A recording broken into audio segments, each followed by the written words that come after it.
Hello friends, इस video में सीखेंगे गुणनखंड ज्ञात करना और बिल्कुल आसान भाषा में हम आपको सिखाने वाले हैं कि गुणनखंड किस प्रकार से ज्ञात करते हैं। तो देखिए, गुणनखंड ज्ञात करने के लिए देखिए सबसे पहले हमने एक क्वेश्चन लिया गुणनखंड का और आपको दो स्टेप जरूर देखने हैं। पहले तो गुणनखंड में देखिए आपको पहले टर्म लिखना, आपको एक्स स्क्वायर वाली, फिर एक सिंगल एक्स वाली, फिर बिना एक्स वाली। ठीक है, इस प्रकार से गुणनखंड आपको क्रम से लगा लेना है। दूसरी बात, आपको देखिए सबसे पहले हल करने के लिए क्या करना है, जो एक्स वाली टर्म एक्स स्क्वायर वाली, तो उसके आगे देखना है संख्या कितनी है और लास्ट वाली देखना है बिना एक्स वाली संख्या। दोनों आपको देखना है। तो देखिए सबसे पहले एक्स स्क्वायर के आगे कोई संख्या नहीं है यहाँ पर, तो यहाँ पर हम एक मान लेते हैं। ठीक है, एक मान लेते हैं। और देखिए यहाँ पर क्या है, 30। तो आपको पहली से यानी एक्स स्क्वायर वाली से और बिना एक्स वाली से मल्टीप्लाई करना है ना, गुणा करना है। तो एक से और 30 से गुणा करोगे तो कितना आएगा, 30। ठीक है, 30 आ जाएगा।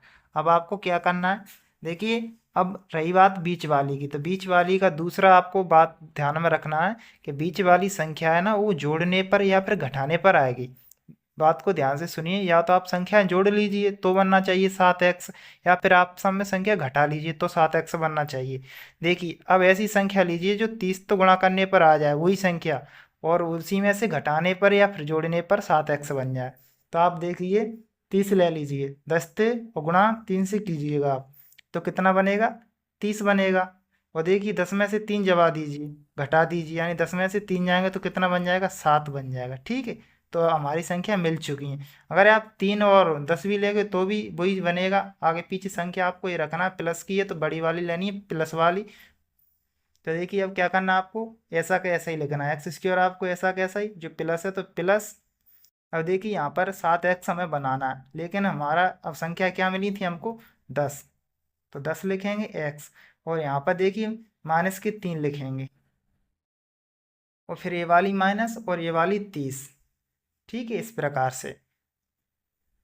अब देखिए यहाँ पर हमने बड़ी संख्या प्लस की इसलिए लिखी है क्योंकि 10x में से 3x यहाँ पर आप घटाओगे तो कितना बचेगा, 7x। ठीक, और क्वेश्चन पूरा का पूरा वैसा का वैसा ही, हमने केवल यहाँ पर ये संख्या बढ़ाई है। तो जो वो देखिए जैसा का जैसा अभी भी ये 7, 10 में से 3 जाएंगे तो 7 ही बचेगा। अब दूसरा स्टेप आपको आपको क्या करना है, सबसे पहले आपको दो दो के यहाँ पर जोड़े बना लेने हैं इस प्रकार से, जिससे आपको याद रहे। अब यहाँ से जोड़े बनाने के बाद आपको कॉमन लेना है। कॉमन देखिए यहाँ पर एक्स स्क्वायर का मतलब होता है आपको 2x हैं इसमें। ठीक है, 2x हैं और यहाँ पर एक एक्स है, तो यहाँ से हम दोनों में से x कॉमन मिलना है, तो हम बाहर लिख लेते हैं। एक एक एक्स हमने बाहर कर दी इसमें से, तो क्या बचा, एक एक्स बची, और प्लस जैसा का जैसा। और यहाँ से 10 के साथ जो एक्स था वो हमने बाहर ले लिया है, तो क्या बचा, केवल 10 बचा। ठीक है, अब कोष्टक आप बंद कर लीजिएगा। अब यहाँ पर थोड़ा आप गैप छोड़ दे दीजिएगा, आपको ऐसा कैसा लिख लेना है।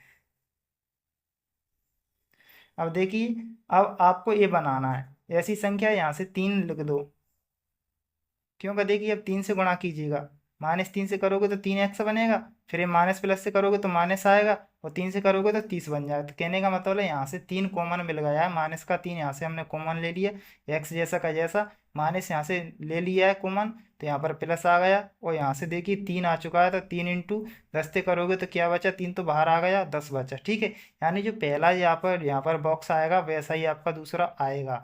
अब आपको क्या करना है, आपको पहले तो ये लिख लेना है एक्स, और ये क्या है, माइनस, और ये कितना है, 3। तो एक आपको ये लिख लेना और एक आपको अंदर वाला लिख लेना, एक्स प्लस 10।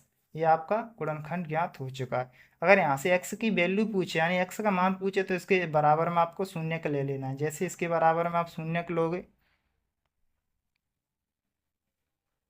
देखिए यहाँ पर इसके बराबर आप शून्य को लोगे तो इस प्रकार से शून्य का आ जाएगा, तो पक्षांतर करना आपको एक्स, ये 3 है इधर आएगी तो प्लस की हो जाएगी बस, इस प्रकार से। वैसे इसी प्रकार से इसका शून्य के ले लीजिए, एक्स प्लस के 10 है, इसके बराबर में शून्य ले लीजिए, इसमें से अब इधर पक्षांतर जाएगा तो माइनस का 10 हो जाएगा। ये आपकी एक्स की वैल्यू निकल गई, अगर एक्स की वैल्यू निकालना सीखें तो। इस प्रकार से आपको गुणनखंड करना है। ठीक है।